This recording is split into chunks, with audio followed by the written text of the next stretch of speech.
আজকে 16 ডিসেম্বর মহান বিজয় দিবস। আর এই মহান বিজয় দিবস উপলক্ষে আঙ্গ গ্রামে প্রত্যেক বছরই খেলাধুলার আয়োজন করা হয়। তার নিগে এবারও করা হয়েছে। খেলাধুলা শুরু করার আগে একটা দৌড় দেওয়া হয়। ওই দৌড়টার নাম হলো মশাল দৌড়। ওই যে লোকটা যে দৌড় ফেরার ভিতরে গেল, লোকটার হাতে মশাল ধরিয়ে দেওয়া হচ্ছে। আর এই মশালটা নিয়ে এই লোকটা মাঠের মধ্যে একটা চক্কর দিবে। আর এই দৌড়টারে আমরা কই মশাল দৌড়। এটা আঙ্গ গ্রামে মশাল দৌড় করে কয়। আন্যাগ গ্রামে এটারে কি কয় অবশ্যই কয়া যাবেন। পরে শুরু হয়ে গেছে একবারে যে ছোট পোলাহান আছে বা ছোট দল অগরে দৌড় প্রতিযোগিতা বা ধরে পাল্লা। এই মাঠটা তা করে 2টা চক্কর দেন রাখবো। 2টা চক্কর দিয়ে যারা জিতবো হেরাই হলো ফার্স্ট। আর খেলা কিন্তু খালি পোলা ঘরে হয় না, মেয়া ঘরে হয়। এই যে দেখেন মেয়া ঘরে দৌড়ে পাল্লা শুরু হয়ে গেছে গা। পোলা ঘরে 2 চক্কর আর মেয়া ঘরে 1 চক্কর। মেয়া গো বলে শরীরে শক্তি কম, হেননি গাওয়া ঘরে 1 চক্কর। তারপরে শুরু হয়ে গেছে গা একবারে ছোট দলের ব্যাং লাভ বা ব্যাং দৌড়। আর এই খেলাটা আন্নে গ্রামে কখনো দেখছেন নাহি কয়া যাবেন। আর এটার নাম কি আন্নে গ্রামে ওটাও কয়া যাবেন। আমি খেলার ভিডিও করতেছি আর রুবেল ভাই দিহি এক মুড়া খাড়ায় রয়েছে, আবার দিহি হাতে ফুলও নিছে। আমি মনে করছি ফুল বানি চুরি করছে, কিন্তু পরে শুনি ফুল বলে মাইসে জোর করে বেচছে রুবেল ভাইয়ের কাছে।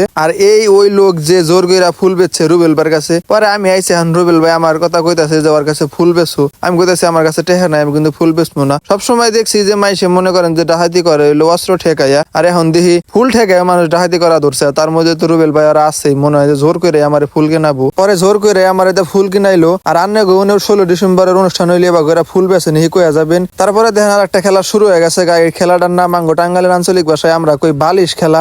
আন্নে আঞ্চলিক ভাষায় কি কোন অবশ্যই কয়া যাবেন। বালিশ খেলাটা শেষ হওয়ার পরে আর একটা খেলা শুরু হয়ে গেছে। এই খেলাটা কিন্তু গ্রাম বাংলার ঐতিহ্যবাহী খেলা, পাতিল ভাঙ্গা খেলা। এটা মুরব্বীরা কিন্তু চেনে, এখনকার পোলানো হয়তো নাচে না হারে। তো খেলাটা হইলো একটা মানুষের চোখ বাইন্দা দেওয়া হয়, তার থেকে মেলাহানি দূরে একটা পাতিল থওয়া হয়, আর তার হাতে একটা লাড়ি দেওয়া হয়। ওই লাড়ি দিয়ে আইসা পাতিলটা বাড়িতে ভাঙ্গা নাকবো। এটাই হইলো খেলার নিয়ম। তো আনের হাতে দেখলেনি প্রথম জন ভালো করে বাড়িতে ভাঙ্গা হারলো, আর পরের জনে দেখেন বাইন্দা দিছে হে অন্য মেয়ে গেছে চোখ বান্ধা তো হেন দিশা বানাই। তারপরে দিহি আর একজনে দেওয়া হয়েছে। এখন কি করে দিহি, এ তো সামনে মিহাইতেছে কিন্তু দেখেন কমে গেছে। দেন বাড়ি দিল এ ও ভাঙ্গা হারলো না, অন্য জায়গায় বাড়ি দিলাইছে। এই যে হলো পাতিল বাড়ি দিছে কোনে দেখছেন। খেলার আনেরা যে বা সোজা মনে করতেছেন এবার কিন্তু সোজা না। চোখ কিন্তু বান্ধই না থাকে, হে কিন্তু কিছুই দেখায় না। আর দেখেন খেলা দেখবার নিকে কত মানুষ আয়া জ্বর হয়েছে। গ্রামের মধ্যে কিন্তু এই একটা দিনই মেলা খেলাধুলা হয়। এই যে দেখেন আর নতুন খেলা শুরু হয়ে গেছে গা। এই খেলাটা হলো দড়ি টানাটানি খেলা, বিবাহিত আর অবিবাহিত।